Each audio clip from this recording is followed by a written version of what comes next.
Estudo do livro Roteiro, livro de Emmanuel, psicografia de Chico Xavier, na extensão do serviço, lição 23.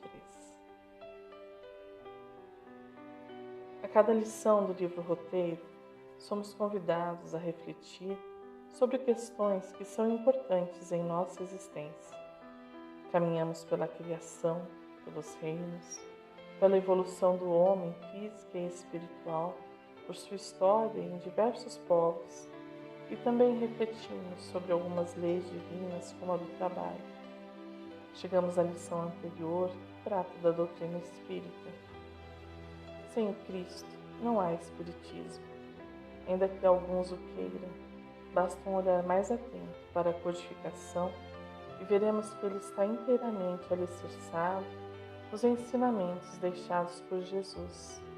Somos, então, convidados a adentrar na seara do Mestre, como trabalhadores, como colaboradores de sua missão na Terra. E é preciso compreender que o Mestre não trabalha para si mesmo. Eis então que Emmanuel nos traz importantes reflexões sobre a nossa conduta na Terra. Caminhemos com ele, iniciando as lições do livro Roteiro. O que seria do Espiritismo se não guardasse finalidades de aperfeiçoamento da própria Terra, onde se expressa por um movimento libertador das consciências? Seria louvável subtrair o homem do campo da função laboriosa de sementeiro, distraindo-o com narrativas brilhantes e induzindo a inércia? Seria aconselhável a imposição do êxtase ao esforço ativo, congelando-se preciosas oportunidades de realização para o bem? 3 perguntas que nos trazem também 3 direcionamentos. Aperfeiçoamento da própria terra, não subtrair o homem do campo à função de laboriosa sementeira, realização para o bem. Temos então que o espírita e também todos os corações sinceros que sigam a Cristo são convidados a trabalhar para que a terra seja um lugar melhor para se viver. A questão que se impõe, que nos faz tropeçar ao longo dos séculos, é justamente o complemento deste movimento de querer aperfeiçoar o nosso lindo planeta azul. Vejam que Emmanuel nos diz que ele, o aperfeiçoamento da Terra, se expressa por um movimento libertador de consciências. Criamos regras de conduta e queremos impor aos que estão sob a nossa direção que pensem e ajam conforme o nosso entendimento. Porém, isto não é liberdade. A consciência livre se expressa de forma única e apenas um ambiente amoroso está apto a acolhê-la. Queremos muita vez que a transformação se dê de fora para dentro, cristalizado neste movimento ao longo dos milênios. Porém, o que se pede é justamente o inverso. Que tenhamos um ambiente fraterno para que as consciências se expressem com liberdade e, nesse conjunto, sejamos capazes de construir algo bom. É certo que, diante de nossa condição evolutiva, teremos dificuldades com trabalhadores que destoam do grupo e tomam atitudes que não promovem nem o seu aperfeiçoamento, nem o do ambiente em que se encontram. Não obstante, temos que lembrar que a transformação está em seu querer, em sua vontade. De nada adiantará a nossa intenção de impor o nosso pensar. Teremos sempre regras a serem seguidas. Cada um usará de sua liberdade para aderir ou não ao que é proposto. E neste caminhar, teremos a oportunidade de melhorarmos e também melhorar o lugar em que estamos. A segunda pergunta também nos traz reflexão importante. Emmanuel nos diz: seria louvável subtrair o homem do campo à função laboriosa da sementeira, distraindo-o com narrativas brilhantes e induzindo-o à inércia? Quando ouço uma palestra, ou leio um livro, ou realizo um estudo, ao final, sempre pergunto a mim mesma: o que ficou? De tudo que ouvi, o que levarei para a minha vida? O que me fez refletir sobre a minha conduta? Tudo que fazemos necessita ter um propósito. Assim, as sementes de luz que recebemos não podem nos levar à inércia, a ficarmos parados no tempo, em reflexão inócua. O fato do discurso ser brilhante, do orador ou oradora nos brindar de oratórias eloquentes e frases cheias de complexas referências, não é garantia de aprendizado. Assim como o homem do campo, o trabalhador do Cristo deve pegar seu arado e ir para a terra, realizar o trabalho, preparar o solo para amanhã aproveitar da colheita. Emmanuel nos esclarece sobre a questão do aprendizado. Na aquisição do conhecimento superior, não acredites que o deslumbramento substitua o trabalho. Nem julgues que o benfeitor espiritual, por mais amigo, possa efetuar a obra que te compete. O professor esclarece, o aluno, porém, deve equacionar os problemas da vida, os problemas da escola. O médico auxilia, o doente, contudo, deve atender-lhe as indicações. Toda realização pede esforço, toda construção pede tempo. Agradece, pois, o carinho dos espíritos generosos, encarnados ou desencarnados, que te amparam a experiência, aplicando-te as lições de que são mensageiros. Não admitas, contudo, que a presença deles te baste ao aprimoramento individual. Recorda que nem os companheiros da glória do Cristo escaparam ao impositivo do serviço constante. Os apóstolos que lhe respiraram a convivência não repousam ante as flamas do Pentecostes, mas seguem, luta adiante, de renúncia em renúncia, adquirindo pouco a pouco a grande libertação. Saulo de Tarso, visitado pelo próprio Mestre, em pessoa, não para sob o jorro solar da senda de Damasco, mas avança, de suplício em suplício, assimilando a preço de sofrimento o dom da divina luz.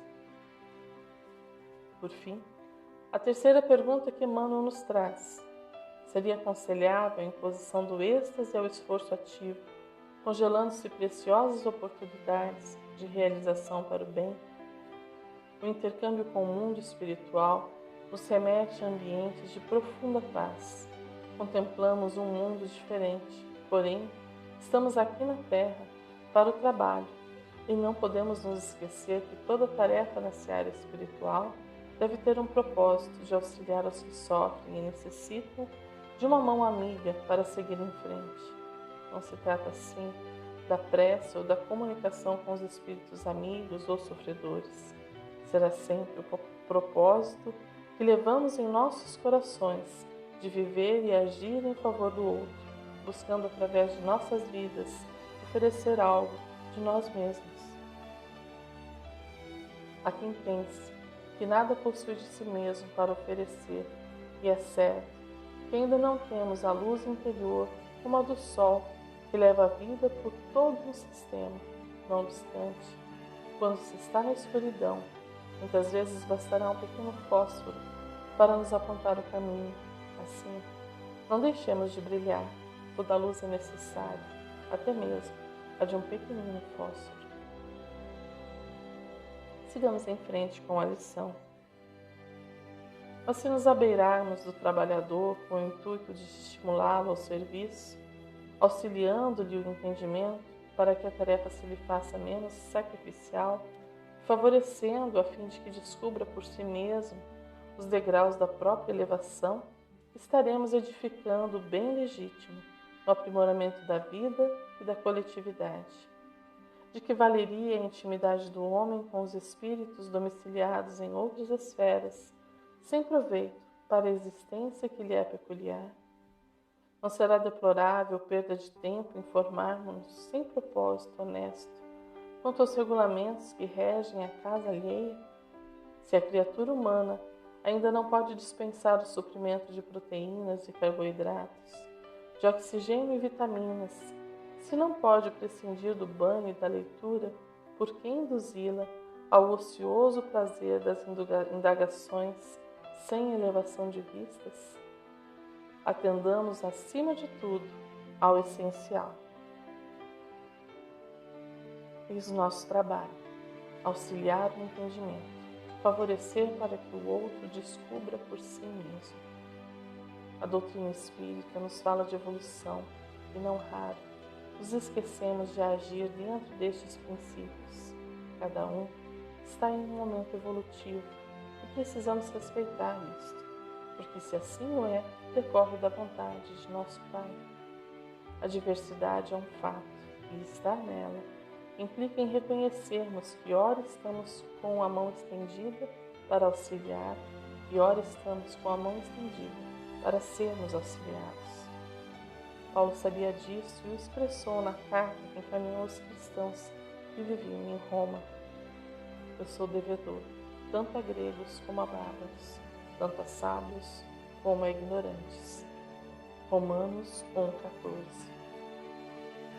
Emmanuel, ao comentar este versículo, nos diz: o apóstolo da gentilidade frisou claramente a sua condição de legítimo devedor de todos, e essa condição e a de qualquer outro ser da comunidade humana.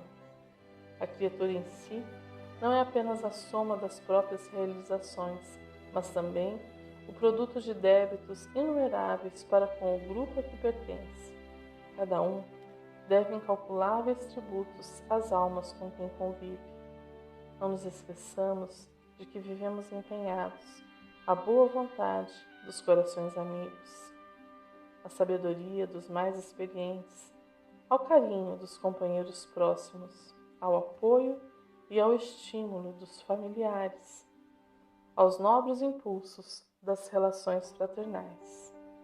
Portanto, pelo reconhecimento de nossas dívidas comuns, provamos a real inconsequência do orgulho e da vaidade em qualquer coração e a impraticabilidade do insulamento em nosso passo evolutivo. A dívida importa em compromisso, e compromisso significa resgate natural ou compulsório. Todos somos devedores uns dos outros.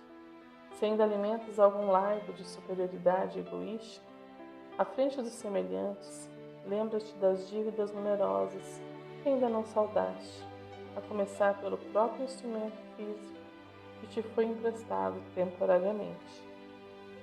Mensagem do Livro Ideal Espírita, Dívidas. Convida-nos assim a atender o essencial, a priorizarmos em nossas vidas o que é realmente importante, buscando da simplicidade de viver o aprendizado para o nosso espírito imortal. Fato é que em nossas jornadas prioridades se misturam e se confundem. Qual o caminho? Como agir de forma eficaz, trazendo para os nossos dias a alegria de bem viver? Emmanuel, nas próximas linhas, nos falará do Cristo, de como agiu quando esteve entre nós, nas mais diversas situações. Aproveitemos as linhas para refletir em como nós outros estamos agindo. É curioso notar que o próprio Cristo, em sua imersão nos fluidos terrestres, não cogitou de qualquer problema inoportuno ou inadequado. Duas palavras importantes: inoportuno e inadequado. Consultando o dicionário online, temos os seguintes significados: inoportuno, que não é oportuno, que sobrevém em um mau momento, numa ocasião imprópria, inconveniente, intempestivo. Inadequado, que não se adequou, impróprio, inconveniente. O primeiro, inoportuno, nos remete à ação no tempo. Qual o melhor momento para determinada ação ou tarefa? Qual a melhor hora para falar e para silenciar? Já o segundo nos remete ao meio utilizado. Estou oferecendo adequado à necessidade do outro? Estou humilhando ou constrangendo o outro com minhas ações ou palavras? Cristo, diante dos problemas que se lhe apresentavam, era então oportuno e adequado. Agia no melhor tempo, e de forma mais eficaz. É importante, então, observarmos os exemplos que Emmanuel nos oferece, a fim de que aprendamos mais com o nosso mestre, modelo e guia. Não se sentou na praça pública para explicar a natureza de Deus, sim, chamou-lhe simplesmente nosso Pai, indicando os deveres de amor e reverência com que nos cabe contribuir na extensão e no aperfeiçoamento da obra divina. O povo hebreu, até hoje, conserva um grande respeito pela figura paterna. Será o pai quem irá dirigir a família. Até mesmo quando os filhos casavam e continuavam morando com o pai, era ele consultado para o direcionamento da família. Não se trata apenas do provedor financeiro. Encontramos uma dissertação de José Maurício, da PUC de Minas, que trata sobre o lugar do pai no decorrer do tempo e das sociedades. Um estudo muito interessante, do qual grifamos um trecho. A vida social de Israel, segundo Hindley, é mais rural e caracterizada pelo nomadismo. O fator determinante na estrutura social era a tribo e o clã. Neste contexto, a parentagem e a genealogia eram consideradas importantes. Assim, o aspecto tribal ou ancestral é muito significativo. Em Isaías 51:2, Abraão é invocado como seu pai, no sentido de ancestral, pai tribal, e exemplo de homem destemido a ser seguido. No seio da família israelita, a autoridade do pai era quase ilimitada. Ele era o mestre, chefe da casa.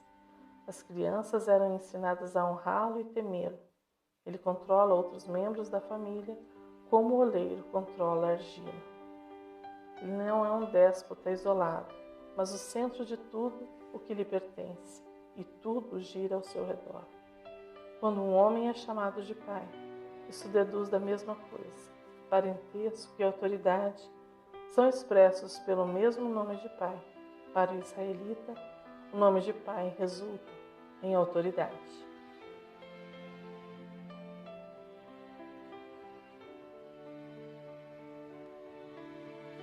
Ainda estamos distantes de entender quem é o nosso Criador. Mas o que observamos é que com Jesus, ele deixou de ser o Rei dos Exércitos, a quem devíamos servir, para tornar-se o Pai. E também exerce a sua autoridade, porém está muito mais próximo.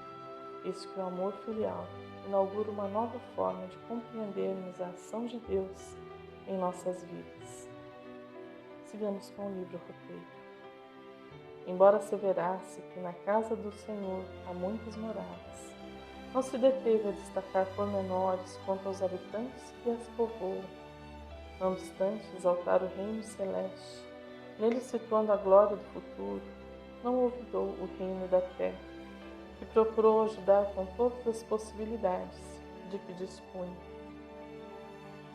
Este trecho encontra-se no Evangelho de João.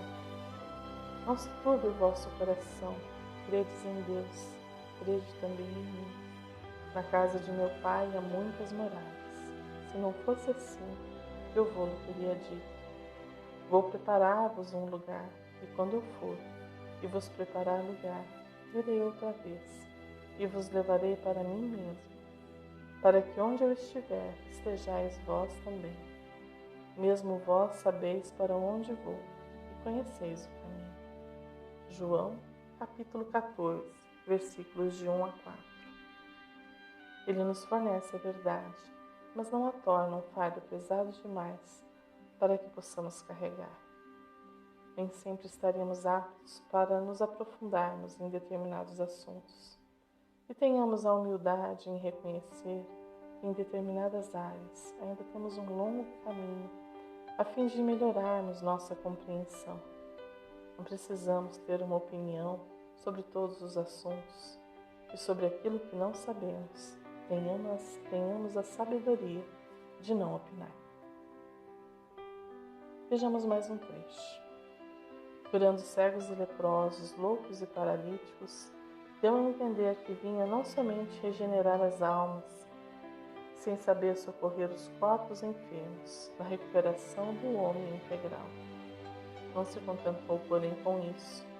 Em todas as ocasiões, exaltou nossos deveres de amor para com a vida comum. Jesus nunca desconsiderou a vida física como algo importante e relevante para o nosso aprendizado. Porém, sempre nos convidou a compreendermos que o que o físico deixa transparecer está ligado ao espírito, quem ele é e o que ele pensa.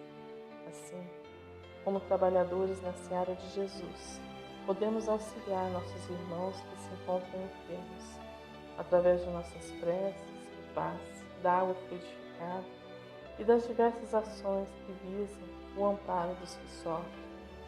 Porém, urge compreendermos que o espírito também necessita ser tratado, e é importante que quem recebe a cura do corpo físico também seja alertado sobre a necessidade de cuidar do espírito, sob pena de padecer novamente de outros males, até que consiga compreender o que o espírito clama para que seja resolvido.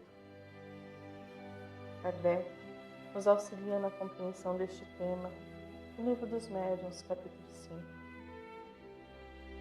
Os milagres de Jesus converteram todos os seus contemporâneos.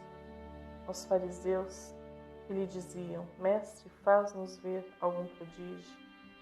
Não se assemelham os que hoje nos pedem lhes façais presenciar algumas manifestações? Se não se converteram pelas maravilhas da criação, também não se converterão, ainda quando os espíritos lhes aparecessem do modo mais inequívoco, porquanto o orgulho os torna quais alimárias empacadores. Se procurassem de boa fé, não lhes faltaria ocasião de ver. Por isso, não julga Deus conveniente fazer por eles mais do que faz pelos que sinceramente buscam instruir-se, pois que o Pai só concede recompensa aos homens de boa vontade. A incredulidade deles não obstará a que a vontade de Deus se cumpra, bem deles, que não obstou a que a doutrina se difundisse. Deixai, portanto, de inquietar-vos com a oposição que vos move. Essa oposição é para a doutrina o que a sombra é para o quadro, maior relevo lhe dá. Que mérito teriam eles se fossem convencidos à força? Deus lhes deixa toda a responsabilidade da teimosia em que se conservam, e essa responsabilidade é mais terrível do que podeis supor. Felizes os que creram sem ter visto, disse Jesus, porque estes não privam do poder de Deus. Se vocês estiverem fé do tamanho de um grão de mostarda, poderão dizer a este monte: vá daqui para lá, e ele irá. Nada lhe será impossível.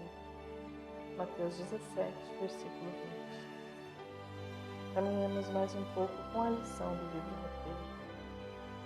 Recorre à semente de mostarda e à dracma perdida para alinhar preciosos ensinamentos.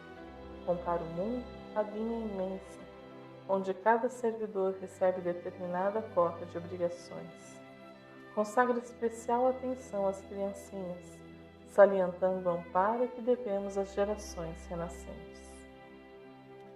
Exemplos simples da vida cotidiana podem levar a uma compreensão prática do ensinamento apresentado, e Jesus a todo tempo utilizava-se destas pequeninas lições que até hoje nos fazem refletir e compreender melhor a vontade de nosso Pai Celestial.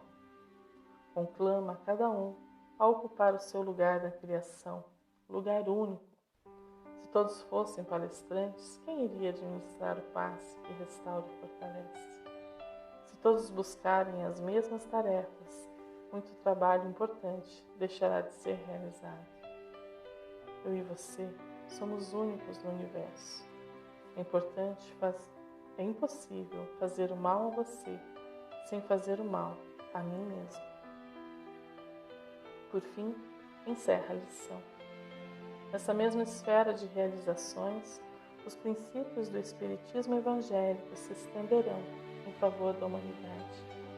Os desencarnados testemunham a sobrevivência individual depois da morte, provam que a alma se transfere de habitação sem alterar-se de imediato, mas preconizando o estudo e a fraternidade, a cultura e a santificação, o trabalho e a análise, em obediência a ditames superiores, objetivam, acima de tudo, a melhoria da vida na terra, a fim de que os homens se façam efetivamente irmãos uns dos outros no mundo por vindouro que será, indiscutivelmente, iluminada seção do reino infinito de Deus.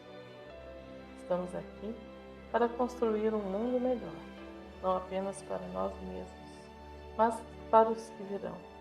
O trabalho do Cristo é incessante e cabe a nós aderir ou não ao seu reino de amor e de paz. Um fraterno abraço e até o próximo estudo.